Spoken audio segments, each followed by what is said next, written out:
Welcome back, everybody. I'm Robin Kolla with the Safer Supply Community of Practice. This is going to be our session on evidence for safer supply, and I'm going to turn it over to Matthew Bonn, who's going to moderate the session for us.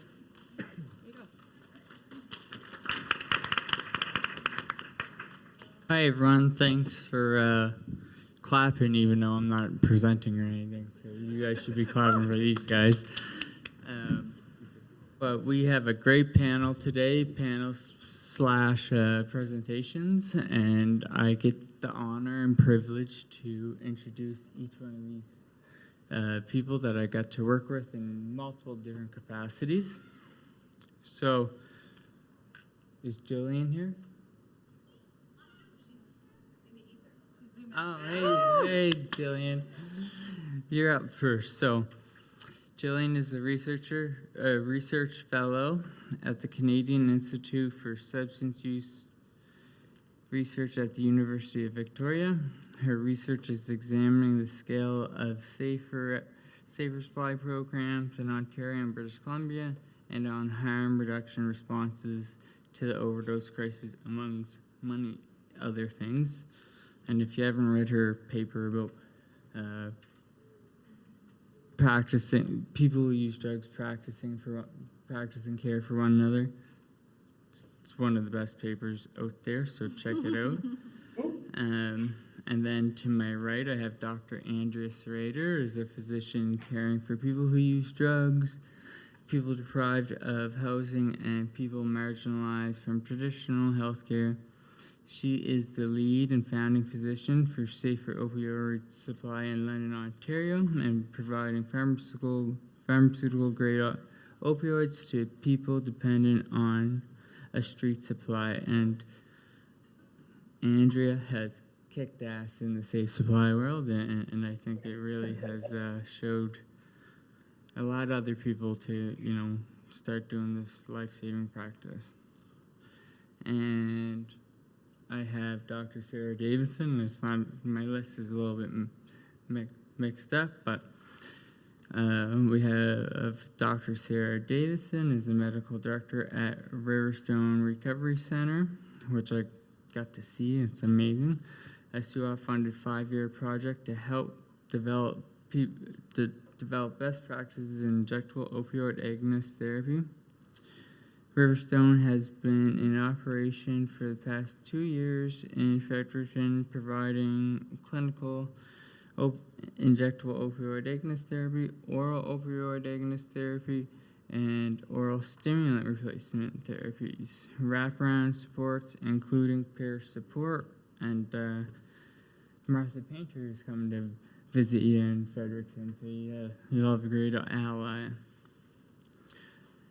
And Lyons is Sara Davidson's right-hand man today, and he is someone who's on injectable opioid agonist therapy. He's a harm reduction drug policy advocate, and just like we say, nothing about us without us, so we need somebody up here that's on safe supply. Next, we have Dr. Tommy Brothers, and I look over and I think he got one of my shirts on, but that's besides the point.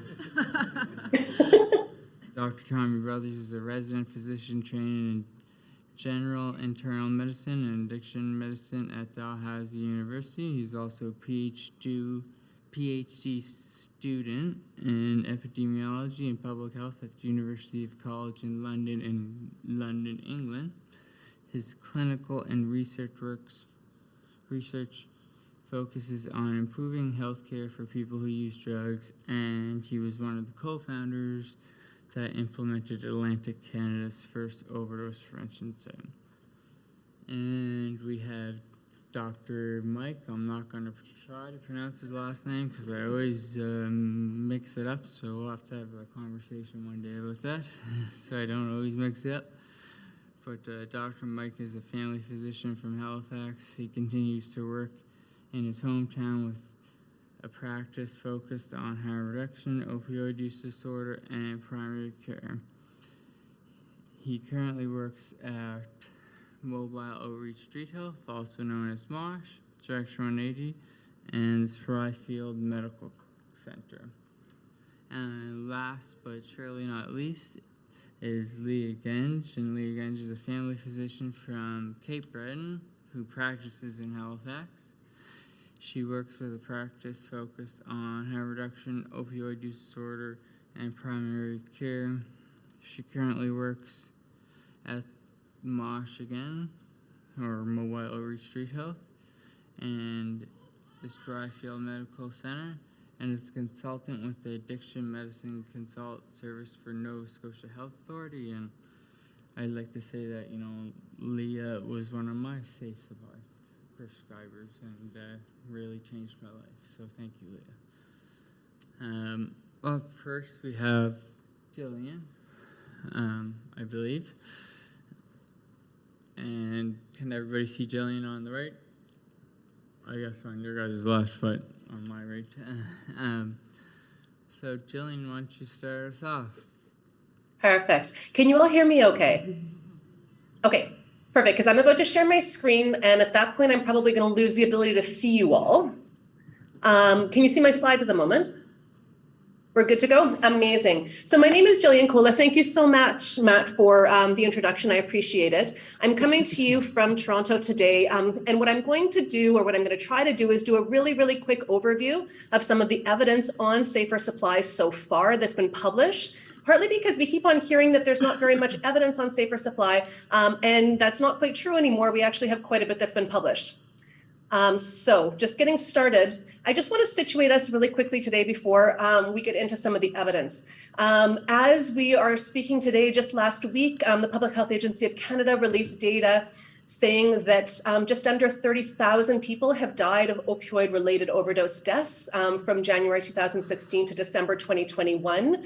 And in 2021, there are 7,500 deaths that occurred across Canada from overdose-related deaths. And I just wanted to take a moment to acknowledge the fact that this represents very real loss in our communities, a tremendous amount of grief from the community members and the loved ones that we've lost due to the increasing toxicity and volatility in the drug supply. However, it's important to note that across Canada, we actually have a good bit of variation in terms of the rates of overdose-related death. And so BC and Alberta, as you can see over here, have incredibly high rates per 100,000 of overdose-related deaths. Saskatchewan and Ontario are closer to about 20 per 100,000. Manitoba, we don't have any data for, although there is increasing evidence that they're probably sitting around where Saskatchewan is. And then down here, we find Quebec and the Atlantic provinces, as well as Northwest Territories. And I think that it's just important to reflect right now on the differences within the drug supply in Canada. Quebec, as well as the Atlantic provinces, still primarily have a drug market composed of either heroin or prescribed opioids, as opposed to Ontario, Saskatchewan, Alberta, and BC, which primarily now have unregulated drug markets composed of fentanyl. And I think that this is a lot of the difference that we see here in this graph that's representing the difference, most of the Atlantic provinces hanging at around 5 per 100,000 in terms of overdose deaths. Now, the reason that I raise this is because if we go to some Ontario data, this is data about the types of opioid that's present when we do post-mortem toxicology after somebody's died of an opioid-related death. At about 2015 in Ontario, right here, where you can see my pointer flipping around, that was the point at which in Ontario, we had a death rate of about 5 per 100,000, where most of the Atlantic provinces are sitting right now. What happened after 2015 is this blue line you see shooting up right there, and that was fentanyl coming into the unregulated drug supply. And you can see here, this light green line is a very strong blip that we had of carfentanil in the drug supply in 2019. So I think that it's just really, really important to contextualize when we're thinking about responses to the overdose crisis. We really need to think about what is going to actually be the most effective in the drug market that we currently have. And I think that one of the things that we're finding in Ontario, as well as within the other Western provinces, is that it's getting increasingly difficult to catch people with safer supply because they've been exposed to so many years of fentanyl in the unregulated drug supply. And that's having very, very difficult effects, both in terms of the continuing overdose rate, as well as the ability of safer supply programs to really make a strong impact. And I'm prefacing all of what I'm saying by saying that because I think that you're still at a really unique point in the Atlantic provinces of being able to intervene with safer supply before you have really, really high tolerances brought about by exposure to years of fentanyl from the unregulated drug supply. So I'm just going to start by talking about a little paper that we did in Ontario where we wanted to actually see the increase of safer supply prescribing over a period of a couple of years. So we actually looked at pharmacy claims data from 2016 till March 2020, and we wanted to look at the characteristics of both prescribers as well as people who were receiving a prescription for safer supply. And one of the things that we found was there was really slow initiation. So here you can see through 2016, 2017, 2018, there was usually around about less than 20 people in Ontario being started on safer supply in every quarter. And then we started to see a little bit of an increase starting in 2019. Now I can just tell you that behind the scenes, this was when a group of us in Ontario started to actually organize and think about how we might be able to do safer supply in the province. And this led to the release of a guidance document around safer supply prescribing in the second and third quarter of 2019, which is where we also saw a really strong peak of increases in prescribing. Now, one of the things that I want to emphasize about this is that we found that there was about 132 prescribers who had initiated close to 500 people onto safer supply. But 106 of these prescribers had only initiated 2 people or less. We had 26 prescribers who were responsible for actually 72% of all the initiations. So what this tells us is that there's a small group of safer supply prescribers who were really carrying a lot of the prescribing and doing a lot of the prescribing. But the majority of them are within family medicine as their practice specialty. They also have a fairly large amount of experience with over 10 years in practice. And also 78% of them also prescribed OAT medications like methadone and buprenorphine during the study period, which means that they're likely a group of people who are fairly experienced at working with people who are having different patterns of substance use. Now, just to emphasize a little bit on the characteristics of clients receiving safer supply, I just want to focus in on a couple of them. There are some big differences between people receiving prescriptions from infrequent prescribers, which is this column right here, and people who are getting prescriptions from frequent prescribers.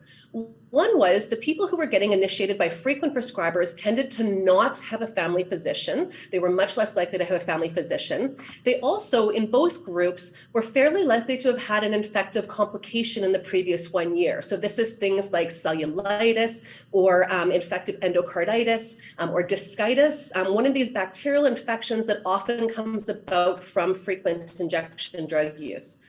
We also saw a fairly high rate of opioid overdose in the group of people who were being prescribed safer supply, as well as high rates of previous OAT use or methadone or buprenorphine in the year before receiving a prescription, which suggests that the group of people getting safer supply actually have fairly complex medical conditions and they've been trying to get treatment for their substance use.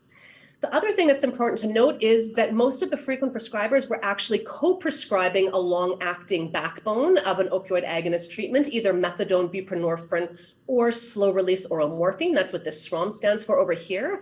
One of the interesting differences was that frequent prescribers were much more likely to prescribe SROM. They were 42% of them were prescribing slow-release oral morphine as their backbone.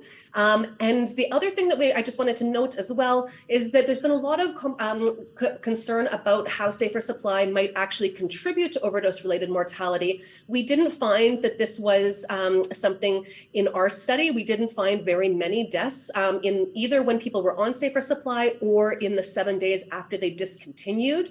There was less than 5 people in each of those categories. And in Ontario, we can't report a cell size. So anytime that there's less than 5 people, we actually can't give that number. And so that's why you see the less than 5 in that row there. Now, we really did and have been looking quite closely to make sure that safer supply is not contributing to overdose-related deaths. In both BC and Ontario, the coroner's service has actually been really tracking this quite closely. And just earlier this year, we actually reported in a report we were doing on COVID-related overdose deaths that the percentage of deaths where hydromorphone was directly contributing to death actually dropped during the pandemic, even though we saw prescribed prescribing of hydromorphone for safer supply increasing. So in the pre-pandemic period, there was 10% of overdose-related deaths where hydromorphone was contributing to the death. This dropped to just under 5% during the pandemic period, which suggests that it's not hydromorphone that's driving the increase in overdose-related deaths that we're seeing, and it is predominantly fentanyl.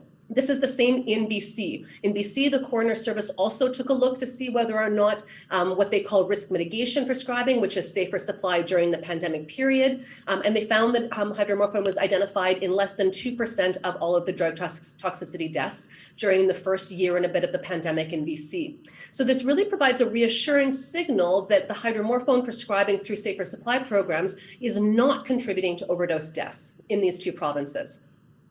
I'm not going to say very much about this. We're starting to have some of the evaluations from different safer supply programs coming out. And so I'm going to overview this really quickly because I think Andrea is going to speak about this a bit more. I'm not going to talk about some of the research that some of the panel members today are going to talk about. But our internal program evaluation of the London Safer Supply Program found very high levels of retention, as well as patients reporting that there was reductions in their fentanyl use, improvements in their health status, reductions in overdose, reductions in involvement in criminal activities, and reductions in emergency department visits and in hospitalizations. So this was all very good news story that the Safer Supply Program was really helping people out. We did nonetheless find some recommendations from speaking to clients and staff members. And a lot of this was around the need for injectable opioid, high-dose injectable opioid formulations so that we could have injectable OAT programs in Ontario, which currently is very difficult because they're not covered by our provincial government. People really talked about the need for more medication options, particularly heroin or diacetyl morphine. And another very important point was that people were talking a lot about the stigma and discrimination they were facing within the healthcare system when they needed to go to hospital, when they were trying to access services. And so I think we have a lot of work to do within the healthcare system to really ensure that people are able to get compassionate and good quality care at all points in the healthcare system. They were finding they were getting good care in the safer supply programs, but not so much elsewhere in the healthcare system. Now, just really quickly, I want to give you a bit of a preview of a study that we are hoping will come out this summer. It's currently under review. We actually did a matched cohort where we looked at safer supply clients in London, and we matched them to other people in London who also had a pattern of opioid use disorder in their health records so that we could compare their outcomes through time. And we wanted to see whether or not safer supply clients were accessing things like emergency departments, hospitalization for infections, and what kind of healthcare costs they had compared to people not receiving safer supply in the London area. And we also looked at some of their clinical characteristics like different infectious complications and hospitalizations for serious infections. And what we actually found was that safer supply clients had a dramatic and significant decrease in emergency department visits, hospitalizations, and hospitalizations for incidence infections. So these are some of the really the complicated infectious complications. We also found that their healthcare costs went down compared to this other group of people who were not on safer supply. And the people who were not on safer supply, we didn't find a change for them across time. And so this really does seem to suggest that the safer supply program is having really strong health impacts on clients, which is what clients have been telling us. But then we can also, through this study, see the same results through people's usage of the healthcare system, particularly the more serious aspects of the healthcare system. I just want to talk a little bit about what's going on across Canada as well. So this was a recent paper that was published that has probably one of the better titles of all time, called COVID Just Opened a Can of Whoop-Ass. And it was talking about the rapid growth of safer supply programs across Canada. And here we're looking at injectable OAT, supervised tablet injection, as well as take-home medications like Dilaudid that people are using. And here we really document that there was a very quick pivot that happened across Canada of safer supply and more rapid prescribing of safer supply after the pandemic started. And what you can see from this map is that in Ontario, there was actually slower growth of safer supply during the pandemic period. There was already about 15 programs in place before the pandemic, and this increased a little bit during the COVID period. And the same thing in Atlantic Canada. There was already some prescribing happening and a little bit more increased, and with 2 more programs being added during the COVID period. The real increase was in BC, where you actually see 35 new programs starting. Oh, no, that's not true. It's actually closer to 50 programs that are starting during the COVID period. And so overall, between just March 1st and May 1st of 2020, there was a 258% increase in the number of sites across the country offering safe supply, which is clearly a good news story that there was this rapid uptake of safe supply. I just want to highlight, however, that there's this big swath of the middle of the country here where we don't have any safer supply or IOAT programs happening, as well as in the northern territories of Canada. And that this is mainly concentrated in urban areas. So we still have quite a bit of work to do in order to increase the accessibility of these programs across the country. Now, really quickly, we're starting to get some qualitative research coming out as well on the impacts of, in BC, this risk mitigation prescribing. So this really rapid increase of prescribing of take-home doses of opioid medications that happened during the pandemic. And here, this is kind of similar to what we heard in London from the evaluation there, where people who were receiving the prescriptions for the risk mitigation prescribing said that they were seeing a reduction in their cravings, they had more stability in their lives and their drug use, and they had the reduced overdose risk from getting a known dose of an opioid. However, in BC in particular, we're hearing about how they're using very low doses for the risk mitigation prescribing, and that this isn't meeting people's needs and leading them to supplement with fentanyl from the street markets. We also heard from clients in BC, similar to in Ontario, that there's a need for a larger variety of drugs to correspond to what people are using from the street market, both heroin and fentanyl as well, for markets that already have a huge amount of fentanyl within the unregulated drug supply. And so one more study I just want to highlight from Victoria. This looks at risk mitigation prescribing that happened in Victoria in the early pandemic period. Similar to Ontario, they're reaching a group of folks who have a lot of concurrent health conditions and are experiencing high rates of homelessness, high rates of polysubstance use, with a lot of folks also reporting methamphetamine use. Again, high retention, 77% of people were still receiving safer supply after 2 months.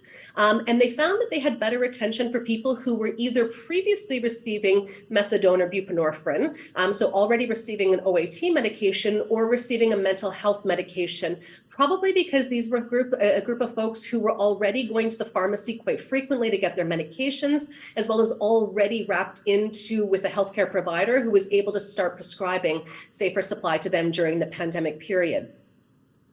So the main takeaways so far, and I'm sorry, this has been a very rapid fire overview of what some of the research that's come out so far, but the main takeaways is that safer supply and risk mitigation prescribing seems to be reaching people who have multiple medical conditions from their drug use and are experiencing high levels, and as well as people who have already had experience with receiving OAT prescriptions like methadone and buprenorphine.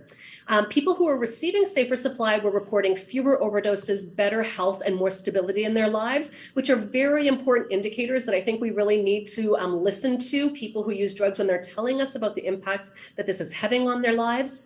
There's some issues identified in terms of the need for more medication options, and particularly in BC, the low doses that are being used. And a very important takeaway, I think, has been the lack of an association found between safer supply prescribing and overdose-related deaths in Ontario and BC, which is an important thing to keep monitoring, but it's a very reassuring signal so far. So that's me. I'm hoping I'm going to be able to hear and stay and participate in the questions and section at the end. But if not, there's my email address. So feel free to send me an email if there's any questions whatsoever. Gillian, Thank you very much.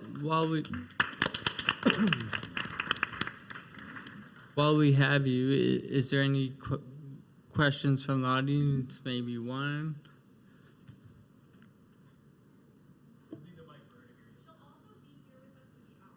But she just said she may not be here. I can actually hear you very well. And so I'll stick around here, and with any luck, I'll be able to participate at the very end, and we can move on to the other panelists now. Okay, cool.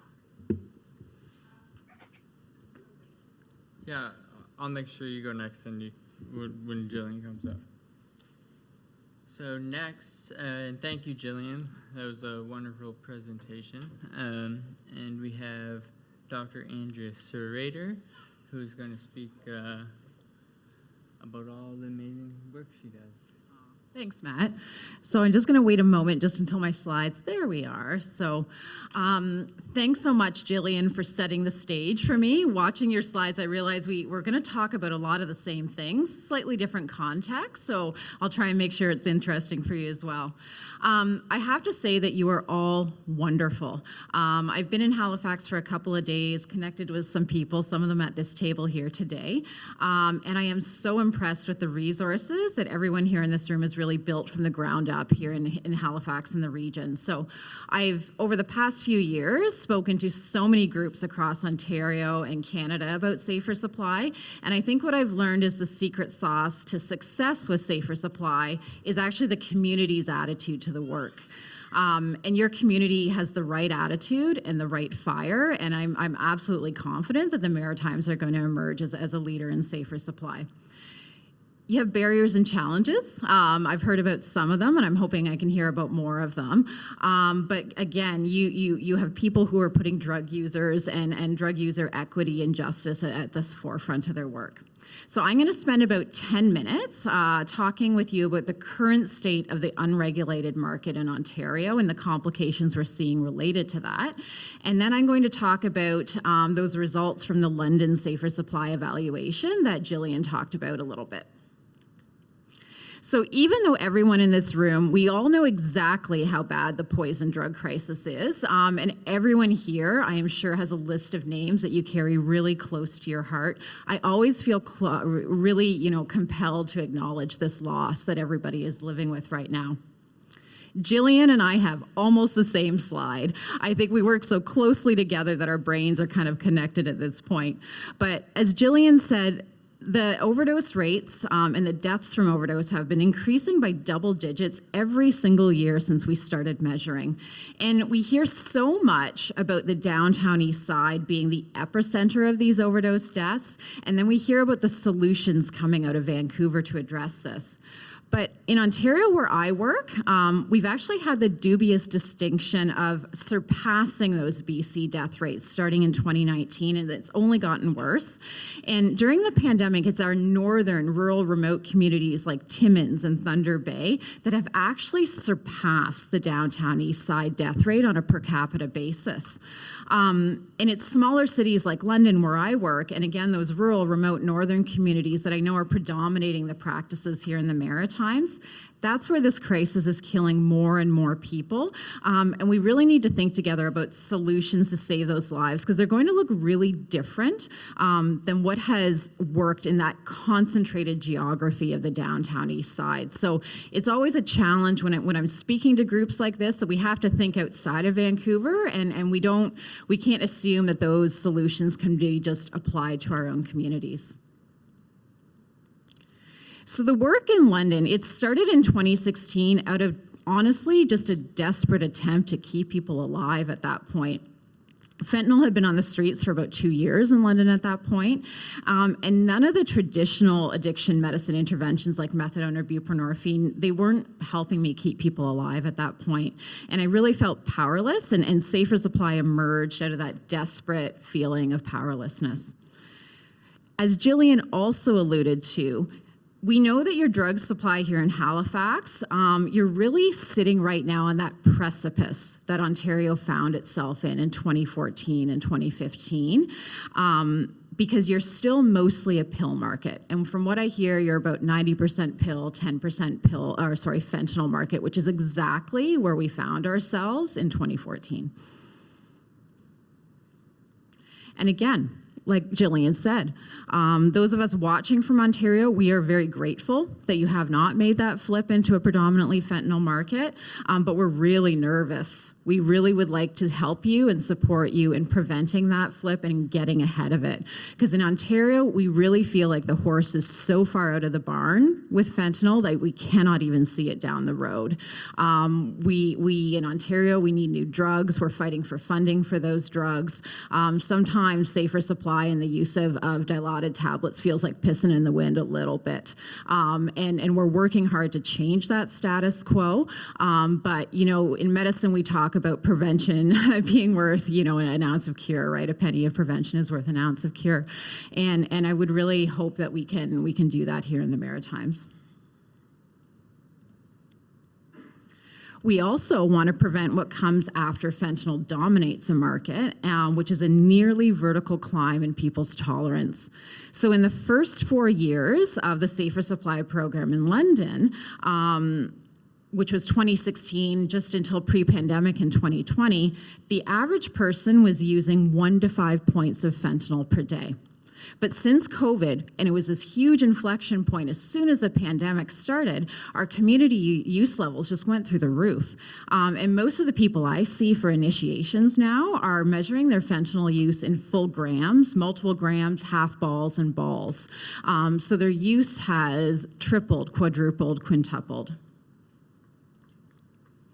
And why does this matter? I'm going to walk you through a little bit of math here. So 1 point of street-based fentanyl, it converts to 440 morphine equivalents. And doctors, we call this a MEQ, M-E-Q, MEQ. And so that means if you take 1 point of the fentanyl in Ontario, it would be the same as you taking 440 milligrams of morphine. So if the average daily street use is 5 to 20 points, that's 2,200 to 8,800 milligrams of morphine per day per person of unregulated street-based opioid. To put this in perspective, that is 2,900 milligrams of methadone a day, or 1,700 milligrams of hydromorphone per day, or 164 to 656 Percocets per day per person. Can we just pause and have a collective what the fuck at these numbers? We need to figure out how to prevent this in Atlantic Canada. Fentanyl has also put Ontario infection rates into the stratosphere.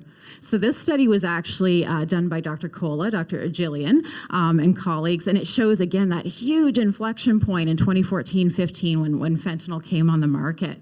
We can see there's a 160% increase in endocarditis, 394% in spinal infections, almost 200 in bone infections, 150% in infections of the skin and soft tissue. This all comes with fentanyl. And at lunch, if we want to talk about why, I would love to discuss this with the group. And the presence of benzos in the street supply is also complicating everything we do. Now we know when people are withdrawing from fentanyl, they're also withdrawing from benzos. And so we're seeing what we think is an increase in withdrawal seizures from the benzos in the supply. We're seeing people presenting as if they have dementia from the benzos. We're seeing increased physical and sexual violence when people are down for hours and hours at a time. And benzos aren't a taint in the fentanyl market. They are in all of the supply at this point. So those are some of the hurdles, but there's a lot of good things that are happening in Ontario as well. From 2016 until now in 2022, in London, our Safer Supply program has grown from 3 patients to over 300, and we are so proud of the hard work that made that happen. And you know, the program, it's about safer supply, but it's also, we've learned about providing culturally appropriate care to people who use drugs and really working in this robust and non-hierarchical model with the people that we're serving. So we'll get to the evaluation now. So the evaluation in London of the Safer Supply program, it was a mixed methods approach, and it used surveys both of people who were on Safer Supply and people on the Safer Supply wait list as well. And then we did focus groups with both our staff and then groups of patients as well. First off, as Gillian said, Safer Supply in London has an absolutely awesome retention rate at 94%. In Ontario, we can compare that to methadone, which has a 40 to 50% retention rate at 6 months. And this 94% retention rate is at 6 years.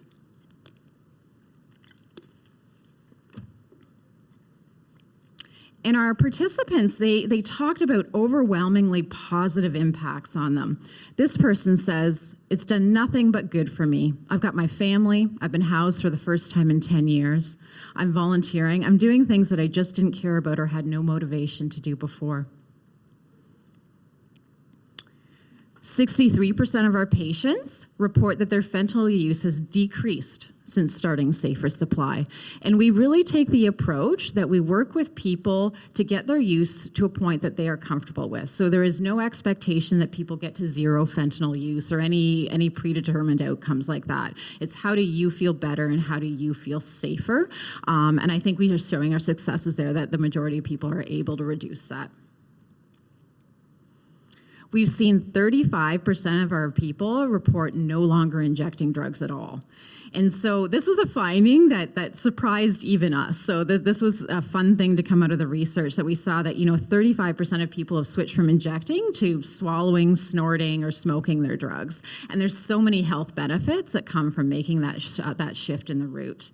And this was surprising because every single person that we take into the program, they intend to continue injecting drugs, and we don't try to stop them, but all on their own, just by having a supply they can depend on with improved physical and mental health, people make a decision that continues them on that journey to improved health. And we've seen a dramatic reduction in overdoses in our group. So you can see in the 6 months prior to our evaluation, overdoses dropped from 59 to 23%, and overdoses in the 1 month before the study dropped from 33 to 11%. And that is a lot of lives saved and a lot of brains saved from anoxic injury, which is lack of oxygen. One of the challenges that we face is actually reducing the number of people who are deprived of housing in our program. Our program really separates into two cohorts, one that's pre-2020 and one that's post-2020. And the people pre-2020, we still had a reasonable housing stock. Our rental rates were still, affordable to most people, even on social assistance. But that really changed again with the pandemic. We went down to a less than 1% vacancy rate, rents skyrocketed. And so we've really stalled out on being able to move people into housing, and that is obviously affecting our outcomes and people's physical and mental health. But even so, during the same time period, almost 60% of our patients said their physical health improved since starting Safer Supply. And then 53% of folks said their mental health improved. And mental health here, it's very contextual, it's very personal. It can refer to actual diagnosed mental health conditions like schizophrenia or bipolar, but really I think it relates mostly to people feeling like they're now somewhere where they're valued, that their needs are being met, and that they're being heard. And I think honestly that is the main driver in the numbers we're seeing on this slide. We've reduced emergency department use in our patients from 77 to 45%. Part of that's because we've reduced infections and other complications of people injecting, but part of it's now that people actually have somewhere to come that they feel safe and they trust, and they can again get their own medical needs met. And then we've reduced hospital admissions from 36 to 11%. We're seeing the impacts of our wraparound team-based care. This person says, because there's a health worker who watches your hospital stays, then there's a housing worker who watches your homelessness, then there's someone who goes in and out of prisons to help you out. There's, nobody's really combining all of that to look into one scope of a whole lifestyle. It's all these little blocks, and everybody's taking a little piece of you, but nobody's putting you all together into one until you get into this program. Beyond health outcomes, we've also seen a decrease in engagement in criminalized survival activities like petty crime. Here you can see 86% of our patients were engaged in some kind of survival crime before being on Safer Supply, and this was almost always to pay for their drugs and other basic necessities. But fully 44% of our folks have stopped all criminalized activities once they have a prescription, and another 47% say they've reduced. This person says, I haven't broken the law since I've been on the SOS program. And I haven't robbed anybody. People aren't afraid of me right now, and that kind of feels good. There's a lot of people look at me and be afraid because they know they're getting robbed, and he means before. Yeah, this program really helped that way. I haven't been to jail, and my record's looking better. We've also seen reductions in the number of women performing survival sex work, again, because they don't need to make the amount of money they needed before to pay for their unregulated drugs. This woman says, "We don't have to go to the streets anymore to make our habit, take money to pay for our pills. Since I've been on the program, I haven't gone to jail in 3.5 years. That's a good thing. I'm pretty much not working in sex work at all anymore, so it saved my life." So this is my last slide, but I want to leave you with a quote from a dear friend of mine who uses drugs. And this person says, "What if instead of talking about hard-to-reach patients, we flip that around and talk about hard-to-reach doctors, or hard-to-reach services, or services with dumb barriers or restrictions on access, or a system with shitty attitudes?" To me, this really means that we need to center our people in this work when we're designing these programs and our approaches to fentanyl and other drug use in our communities. And we need to stop centering our own agencies. And by that, I mean the actual workplaces, our own comfort, our own morals of medicine, or, the conventional morality that we've been taught in our professional schools. And we need to get back to centering people and what's best for our people. And I think this group is going to do a really good job in getting uncomfortable and brave and creative. So thank you. I look forward to talking to you all at lunch and in question period.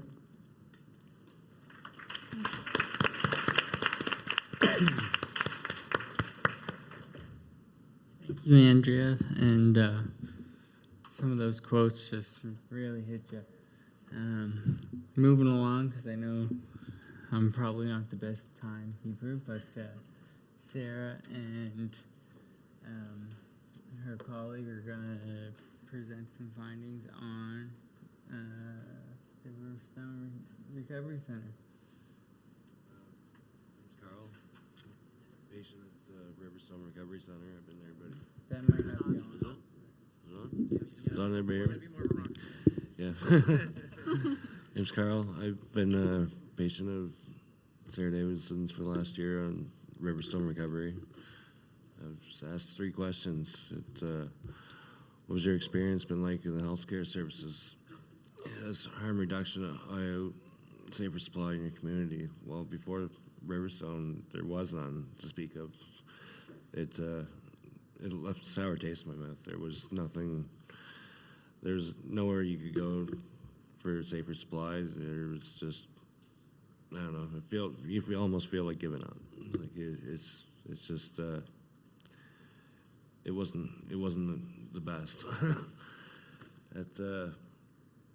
After Riverstone, though, it changed things around for me. It basically, I could access everything. I could, I didn't need to go to the street to find fentanyl or other street drugs to cover my needs. It was all met. And basically, the second question was, what's some of the barriers I found? Well, some of it was we couldn't reach this. I lived in Stanley before that, and we had no IOAT services, we had no safer supply, we had no anything. We'd have to travel for it, and a lot of people, they migrate to where they can find it, and in a sense it leaves them homeless pretty much, because they'll stay there. They won't. A lot of it's like the stigmatism keeps them there too. Like, I mean, from being homeless and from just even the doctors being stigmatized for prescribing or prescribing. But I found those to be some of the barriers that personally, and yeah, that's basically it. Some of the models we could use is vending machines, even like in rural communities. I'm not even sure where to go with this, but I'm not a very good public speaker at all. But yeah, that's basically it. That's all I got. Yeah.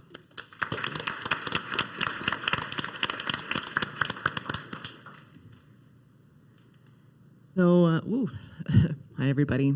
I'm really happy to be here. This is such an excellent group and a huge, sometimes, I mean, I know these folks at the other end of the table. Obviously, I know Carl and now I know Andrea, but occasionally it does feel like running as fast as I can to outrun fentanyl. And it's really heartening to know that there's people that kind of are working in this field and Yeah, I mean, in Fredericton, I'm kind of probably known as the crazy Dr. Sara. But I also am, so colleagues are getting to understand it, but it is kind of lonely sometimes. So it is really nice being together in this big group. So thanks for having me. So I'll just quickly talk about Riverstone and what we do just to get some background. And then I just brought slides that show from our most recent participant survey, just some of our outcomes. So essentially in downtown Fredericton, we have an injectable opiate agonist therapy program. So people come in up to three times a day. They can pick if they want to come less, to inject liquid hydromorphone. And then we do a long-acting overnight. Most people are on Cadian, which is a long-acting SROM, or they might pick a 12-hour overnight acting. And we have a handful of folks that are on methadone for their long-acting. I also prescribe for stimulant use disorder, and that's our stimulant use period if someone's got a goal to not be using as much meth or speed or cocaine. And so we've been doing that. That's just orally at this point. There's just some harms related to injecting stimulants that I can't quite through the college. I'd love to hear what others are doing around that, but that seems to be right now just oral versions for people. And we are lucky that fentanyl is on the periphery, not fully in, but I'm just sitting here shitting bricks now after hearing Andrea's presentation. But it's not like something we don't know for sure. Anyway, so our goal right now, Riverstone is a clinic people have to come to. It's not a tablet dispensing at the pharmacy. But Fredericton's relatively small. I like to think that we're trying to be accessible as best we can with our particular, and it is very much a medical model, I will own that, but we do try to be informed by our folks. We have had people that helped us design how we would deliver care, and we reach out the end of each week to all of our staff, and we have a debrief where we just talk about everything we've heard from peeps and that we've got, that the different staff have noticed what works, doesn't work, and we try to pivot. So we're trying to be pretty flexible. And we do surveys just to try to understand where people are coming from. So, and I would love to, at different breaks if you have specific questions, but I won't dilly-dally much longer. But anyway, the exciting number here, 92% of our folks, and we have 40 people right now that are in the iOAT program. We are opening one in St. John, we're opening one in Moncton, we have one on the north side. So our hope is to spread these out as our way of trying to be more accessible. I'm sure you've all read this slide by now. I'll just go to the next one. So kind of like roughly 2/3 of people have said specifically physical health has improved. And these are just examples of what our folks have said and they're remembering to take blood pressure meds. That's kind of nice. The one thing I will say that I like about folks coming in, and maybe this is the paternalistic doctor part of me, and feel free to call me out on it. I do like to be able to see people so that our staff, our nursing will let me know so-and-so's got an abscess starting, so-and-so's got, they're not taking their puffers and they're coughing and they're coughing up more phlegm and they need their COPD meds. And so we're able to, I think, help people engage a lot more in the wraparound primary care stuff that they need to. And then 70% have improved mental health. And as Carl was pointing out, our lack of, he didn't, it's just him and me chatting. And it's something I agree with. Our lack of access to mental health care in Fredericton is probably like everywhere else. It's very difficult. So this is purely by being in the program and I guess being in a spot where I hope people do feel loved because they are, and where they feel like their voice matters. So anyway, I'm sure you can read all the little bits there. And then the on illegal behavior, and I agree as Andrea was saying, a lot of it is just petty criminality, and it's just the criminalization of poverty and criminalization of substance use. So, but that in this example, so about half of people are doing less, sort of the criminality in order to survive since being on iOAT. And just people being able to have improvement in different wraparound areas of their life. The bottom one, I'm curious, the 21% fewer legal issues or contacts with police. I think in context, we have at least 2/3 of our folks in our iOAT program who are unhoused at the moment. So there's a lot of interaction right now with police in moving people along from their place they've tried to find to set up somewhere to stay. So I suspect if there were housing, that number would actually be a lot less. There'd be a lot less criminality of homelessness as well. And these are just some sweet quotes.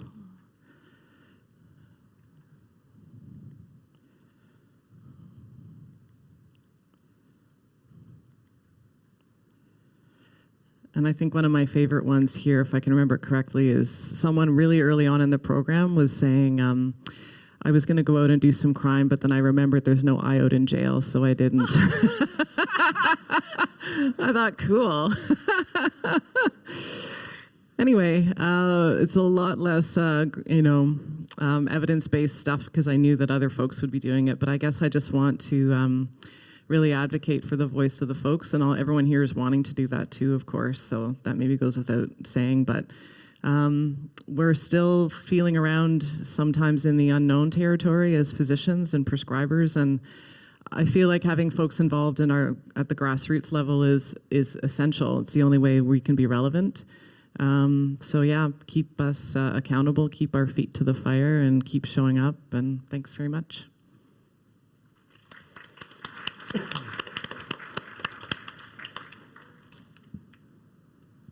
Thank you very much, Sara. And it's wonderful to hear some of those quotes, and especially the jail one. No one wants to go in jail without their iOAT. Up next, we have Tommy, Dr. Mike, and Dr. Leah. Tommy, are you starting us off? Yeah. Can you? Okay. Just gonna wait for my slides to pop. Oh, I have it. Yeah. Cool. Just waiting for my slides. There we go. Great. So we all practice here in Halifax, and I'm going to show you all some data from an evaluation that we did of our experience prescribing safe supply in the COVID isolation hotels. This data is all going to come from May of 2021, so it's during our Delta wave. And back at that time, it's amazing how fast things change, but public health was mandating 14 days of isolation. There was really steep and severe fines if people were going to break their isolation. And as there were outbreaks in our congregate shelter system, groups of folks were all moving into hotels together and then being asked to remain there and never leave the hotel for 14 days. So the program to support people in the hotels started right away with the COVID pandemic in early 2020. And so shout out to Mobile Outreach Street Health MOSH, who's mostly sitting over there, and Leah here on my right, recognizing the need and diving in and responding to it and doing this work because it needed to be done, including after hours uncompensated work. So it's amazing to see and witness and learn from you all. The prescribing team, which was organized with a lot of the help and resources and infrastructure of MOSH, followed guidance that was largely based on prescribing guidance released from BC about using different types of medications to support people isolating, and also informed from Andrea's team as guidance from Ontario.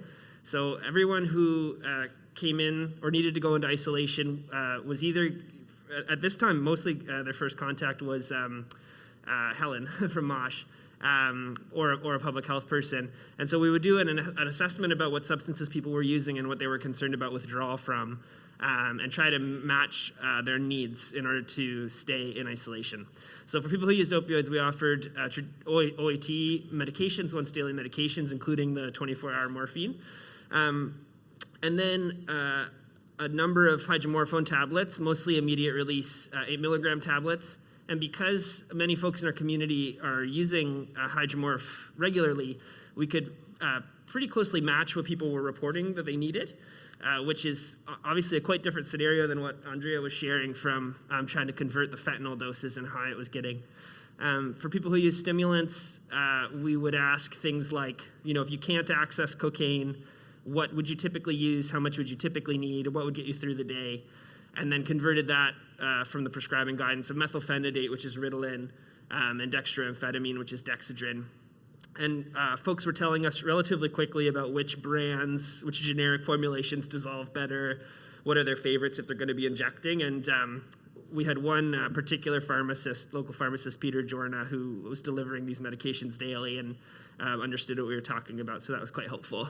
And then we also provided emergency managed alcohol and other medications, but I'm just going to focus on the opioids and stimulants here. So in the spring 2021 wave, This was the time period that we captured data for, all coming from medical records. So obviously very limited in terms of people's perspectives and what was helpful, but this is the data that we have. So each of the columns here is one of the 14 days of isolation, and each color is a different block or distribution of the substances that people received. So what I want to highlight for you here is that the light green is alcohol alone. And other than that, it was very rare for people to only require one type of substance to be well and stay in isolation. So the teal color there towards the top under the red bars, the light teal is stimulants alone and the darker teal is opioids alone. Very few people, just like one or two, required only one type of substance. Most people needed multiple substances to be well. So that is just reflecting what was needed in our community at that time. I won't throw too many numbers at you, but each of these figures shows over the 14 days, going from left to right on the screen, the average and range of the dosages that people got. So for hydromorphone, the average dose started at 45 milligrams and ended at 57 milligrams, but you can see there's a huge wide range over people's time in isolation from 16 milligrams a day all the way up to 158 milligrams a day. Andrea was sharing some equivalents for London, and this is also very different. So the upper ranges of what people were using here is probably closer to 2,000 or 2,500 milligrams of oral morphine a day, as opposed to like 8,000, what you were showing there. So, and then for Dexedrine and Ritalin, there you can see there was also quite a wide range. The little bars in the middle of the orange are the average doses over time. So typically what would happen, I think this reflects our practice as well, we'd be asking what people normally use. We would probably undershoot on the first few days and then be calling people to check in and gradually increasing the dose. And after the first few days, people tended to maintain on a relatively stable dose overall. In terms of the outcomes we were looking at 71 people in isolation for that month. Fortunately, there were 0 overdoses. In terms of other overdose prevention stuff, along with the medications, Mainline was supporting people. For most of the shelters, there were shelter staff, and they're supporting people as well. So we would be telling folks we were prescribing to, if you can, let one of the shelter staff know when you're going to be using. Call the phone line, the NORS, National Overdose Response phone line, so people would be spotting virtually from away, but we didn't have an overdose prevention site in the hotels. One of the main goals of the program was to support people to isolate, and almost everybody was able to stay in isolation and meet those public health, mandated restrictions.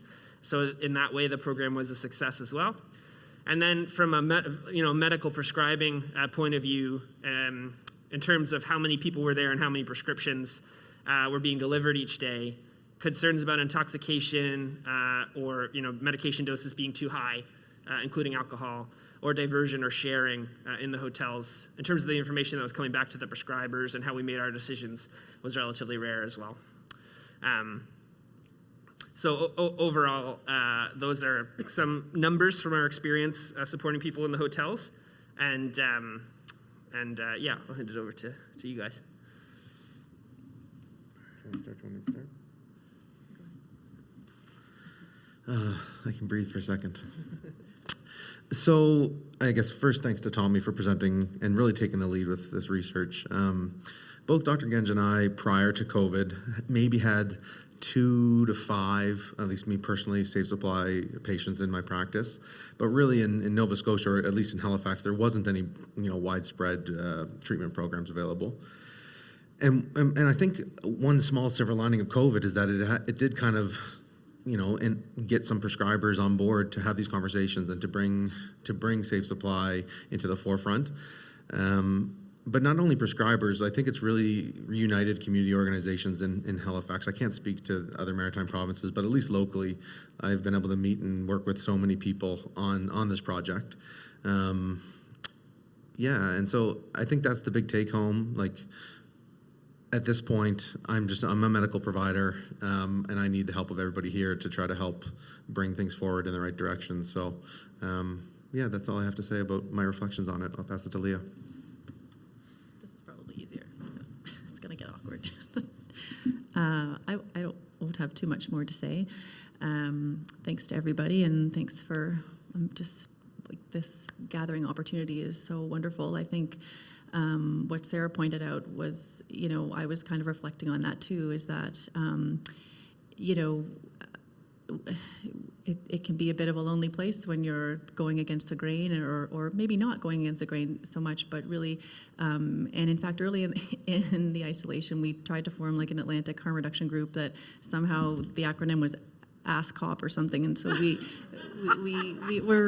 rebranding that, but or maybe it's appropriate, I don't know, but I think the reflection in this to say is that we're all community members, right? And we're medical professionals, and the professions that we're trained in, and the systems we work with are, largely white, cisgendered, colonized structures. And so, we're all learning. My experience in doing safe supply sort of pre-post around, I don't know what we're living in COVID right now, but is that conversations have opened, hearts have opened, minds have opened, and so it's been really lovely. And what I've learned, we all carry so much grief and pain, and a lot of us in this room more than others, and I recognize that. I was angry for a long time, and really it made it hard to have conversations with various levels of government and things like that. And what I'm learning is that people want to do the right thing, and we can be angry, and we can be upset, and we should be, and the whole friggin' world should be, for all kinds of reasons. But there's a lot of people who want to do the right thing. There's also a lot of people in my profession who are still living with the weight of OxyContin and some ownership, and like that's heavy for some people, for lots of people, and I think people don't want to get it wrong, and in doing so, I think that can sometimes paralyze us, but it's not because people are just being a bunch of assholes, and maybe some are, but I think that what I'm learning is that we haven't been getting this right all along. We're also like not the right people to be doing this, right? Like I think really we all want decriminalized, regulated drug markets. We want if people want to use drugs, we want them to use it safely and with love and support around them, and like we're not the right people for this job, at least I'm not, that's for sure. And so like Andrea said, we'd love to like work ourselves out of a job, that would be great. And so, I think that in approaching this work, if we work together, approaching with some humility and knowing that we don't have all the answers, and we need this collective voice and intelligence and support. And if I could borrow from, some anti-Black racism work, let's call each other in.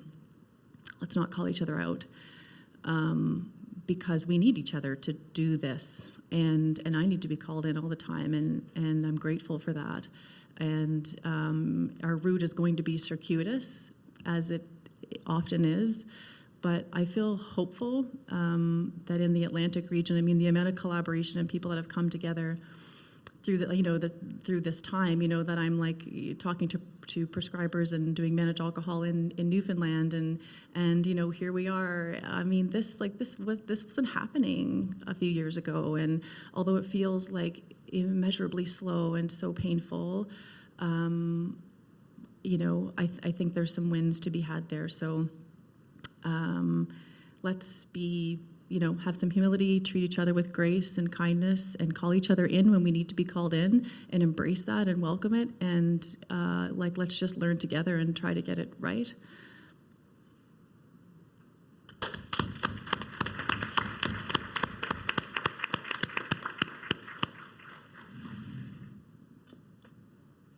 Let's give another round of applause for our speakers here.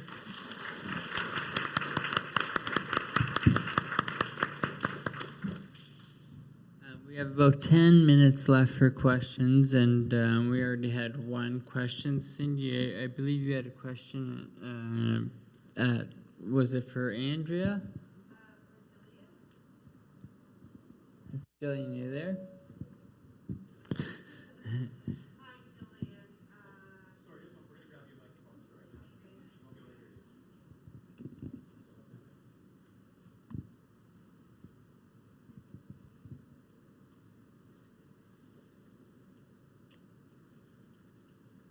Hi, Gillian.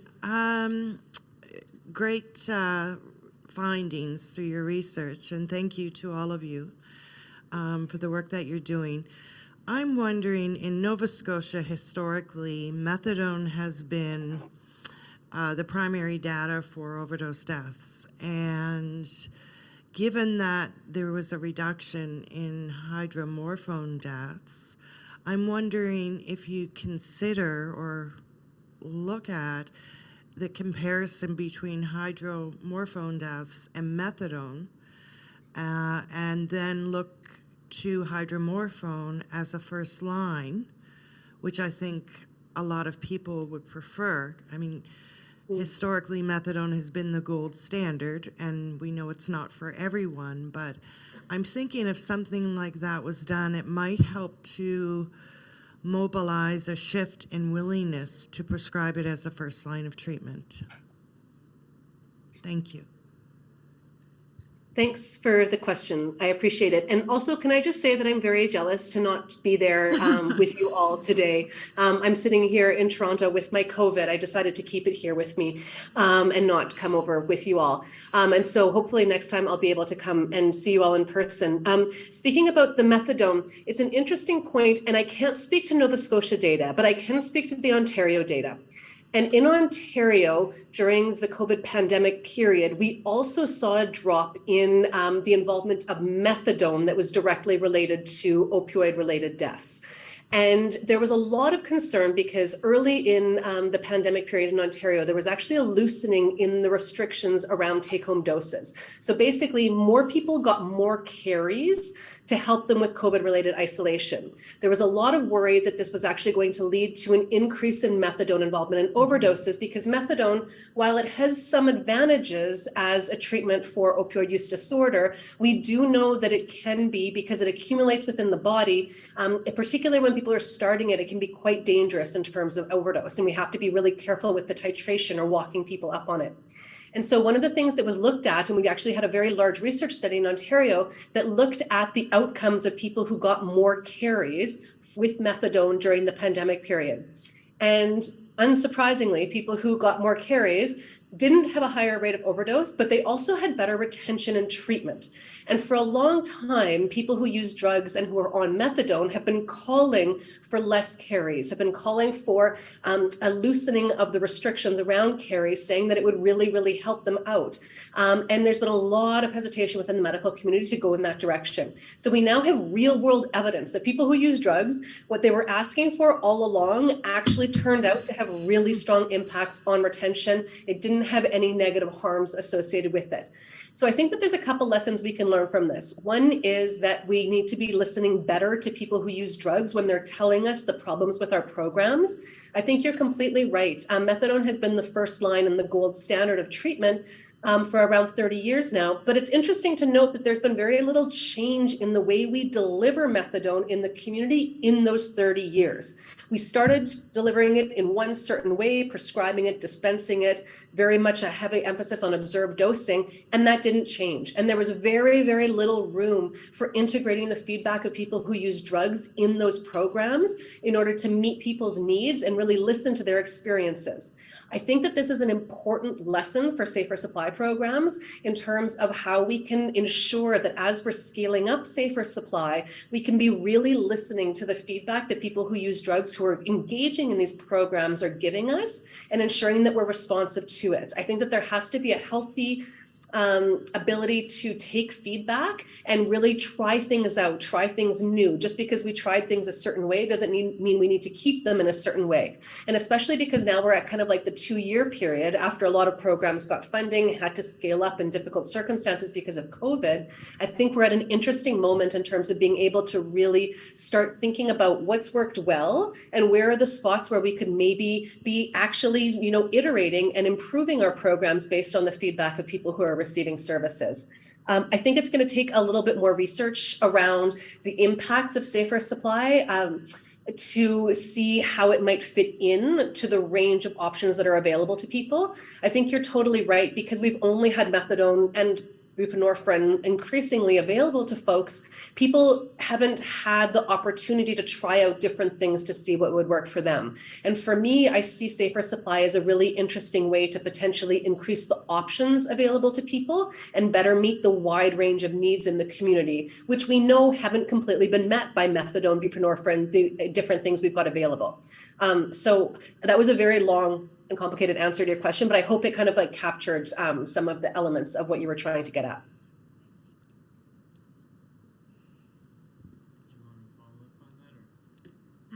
There's another question back here.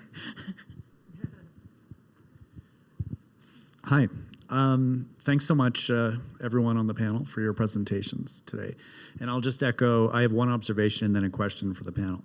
So my observation was, as one of the prescribers who was involved with the first and the third wave of safe supply for those who were forced into isolation, who were rendered homeless, in other words, part of what Tommy was talking about, I'll just echo that it was a profoundly positive experience for many individuals who, for the first time, had prescribers approaching them saying, what do you need, as opposed to, this is what we have to offer you. So from a medication and prescribing point of view. So, you know, I think that really helps to highlight the profound impact on relationship building and connection between people who work in healthcare and those who are actually living with drug use.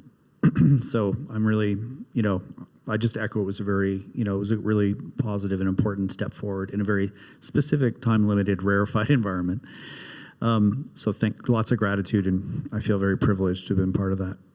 So my question for the panel is this, and it was echoed in one of our in the earlier panel discussion that you know, we are facing challenges with cocaine use in the Atlantic provinces and in particular Nova Scotia. To date, we've been fairly well protected from crystal meth. Now, we all know that could change anytime, and it does scare the shit out of me, that and fentanyl and carfentanil.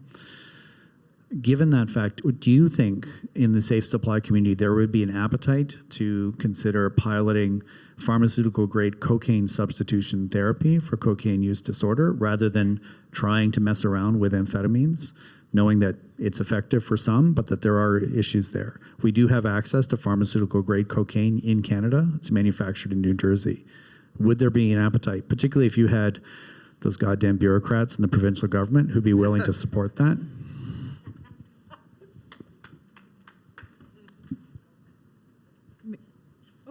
Do you want me to lean into that first? I think Gillian can speak more robustly to this than I can probably.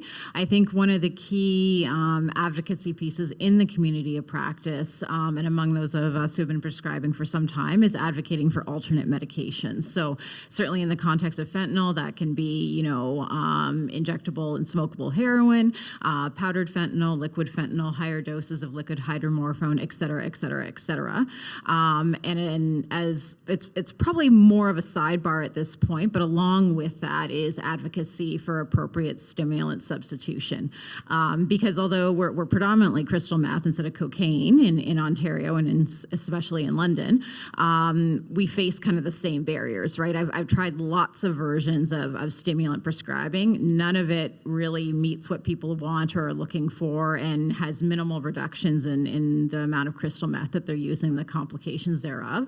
So I completely stand with you saying that yes, we should have cocaine, and the barrier is our provinces and our governments and our funders, and I think that's where we need to keep laying the responsibility at the feet of. I'm going to also chime in. We have a huge crystal meth issue, and I'm glad you guys don't in Nova Scotia. Okay. Yeah. Yeah, no, Fredericton's really, Fredericton's.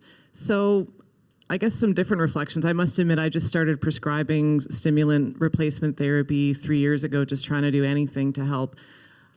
I don't have any more, like it's a difficult population or process through our limited resources to do the robust kind of studies that are probably needed. I think I've actually heard anecdotally some improvements.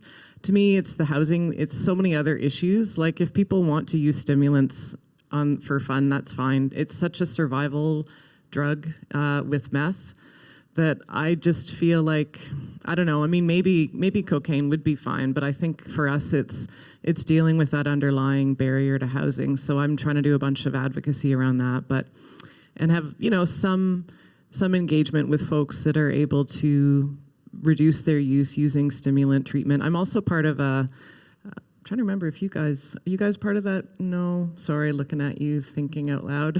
I'm a bit prone, sorry. There's going to be a study, a 5-site study, and we're one of them in Riverstone. It's a national study looking over 5 years using, letting the horse out of the barn. We're not allowed to officially announce it, so just pretend this never happened, turn off the recording stuff, but no, there's going to be a 5-year study to look at stimulant replacement therapy that we'll be doing soon. So that'll be kind of cool, but it's not using cocaine. So anyway, I guess I'm still hanging my hat on hopefully getting some pharmaceutical grade stuff to ramp up as much as possible to see if we can help at least a portion of folks.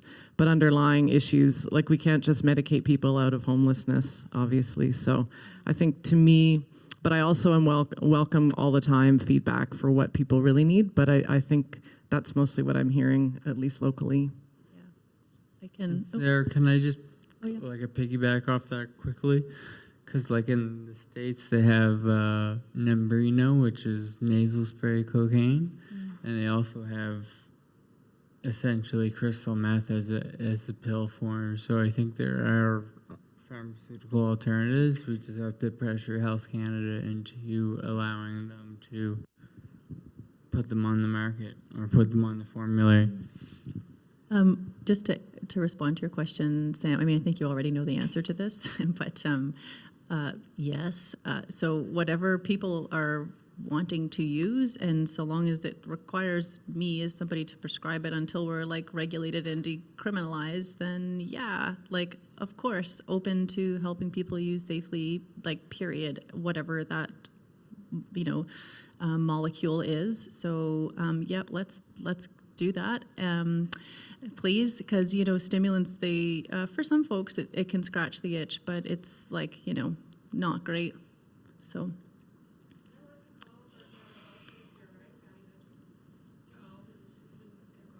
Mm-hmm. Mm-hmm.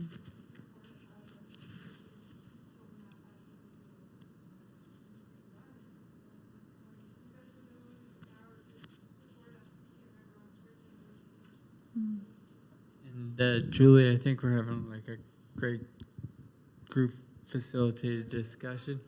And, but I get strict directions to shut her down at 2:30, and it's 2:32, so of course I'm late. But is it 12:32? We got 2 hours. It's 2:32 somewhere. That's good. Yeah. So I think it's lunch. Sure is. Yeah. All right. Thank you so much. Round of applause.